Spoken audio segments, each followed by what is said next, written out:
नमस्कार सबैमा। म दिवाकर अधिकारी श्री कंकाली माई मन्दिर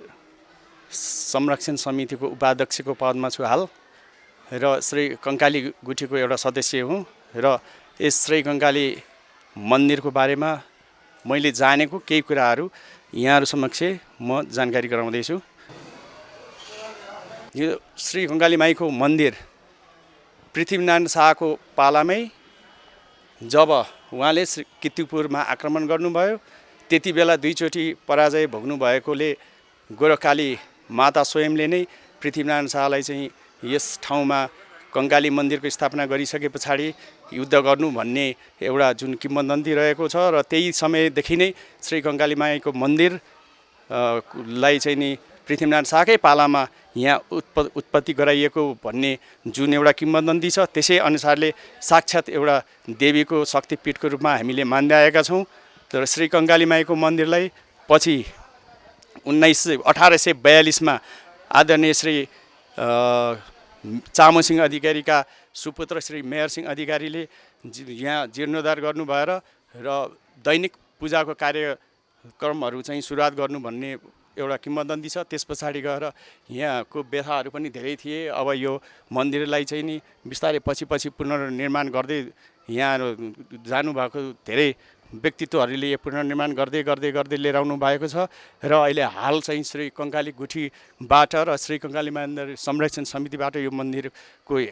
पूर्ण रूपमा चाहिँ नि स्वामित्व लिएर हामी यो अहिले पुरातत्वमा जानको लागि पुरातात्विक हिसाबले चाहिँ हामीले यो बनाउनलाई जोड दिएका छौँ र प्रदेश नगर त्यस्तै यहाँको वडा अध्यक्ष वडा सदस्य सम्पूर्णले यसमा यो विषयमा धेरै नै एकदम गम्भीर रूपमा लिनु भएर यो साक्षात् देवीको मूर्तिको ल यसलाई चाहिँ परिचयात्मक हिसाबले र एकदम पुरातात्विक हिसाबले लिएर जानको लागि सबैले चाहिँ नि हामीलाई एकदमै साथ र सहयोग दिनुभएको छ र यहाँहरू पनि सम्पूर्णलाई यहाँ हाम्रो विशेष गरेर चाहिँ नि अहिले यो दशमी विजया दशमीको बेलामा विशेष मेला लाग्छ र अन्य समयमा पनि यहाँ मेला लाग्ने गरेको छ र यहाँहरू हामी सम्पूर्ण भक्तजनहरूलाई पनि हामी अब यस मन्दिरमा चाहिँ एकदमै हृदयबाट स्वागत गर्छौँ र यो पर्यटकीय हिसाबले पनि एकदमै राम्रो ठाउँमा रहेको हुनाले यहाँहरू सबैलाई यहाँ आएर दर्शन लिई श्री कंकाली माईको शुभ आशीर्वाद लिइदिनु हुन म हार्दिक अनुरोधका साथ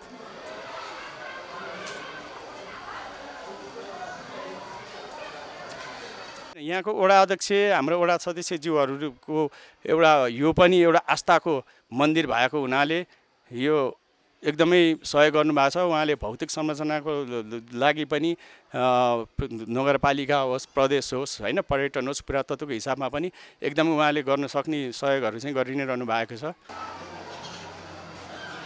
अहिले चाहिँ हामीले यो पुरातात्विक हिसाबमै जाने भएको हुनाले हामीले चुनकै गाह्रो त्यस्तै गरेर मापा त्यो इँटाहरूलाई पनि हामीले यो जुन पुरातत्वमा जान्छ सम्पूर्ण सामग्रीहरू हामीले काठको डिजाइनदेखि लिएर त्यसको मूर्तिहरू सम्पूर्ण हामीले पुरातात्विक हिसाबले नै बनाउने गरेर अगाडि बढिरहेका छौँ। अहिले हालसम्मलाई चाहिँ वडाले एकदमै राम्रो सहयोग गरेको छ। यो हाम्रो यो कंकाली गुठीभित्रको हाम्रो एउटा आदरणीय सदस्य श्री नारायण भुजेलजी हुनुहुन्छ, उहाँ पनि स्वयं हुनुहुन्छ, उहाँहरूको पनि यसमा एकदमै राम्रो योगदान छ र अन्य सदस्यहरू र वडा अध्यक्षहरूले हामीलाई राम्रै सहयोग गरिरहनु भएको छ।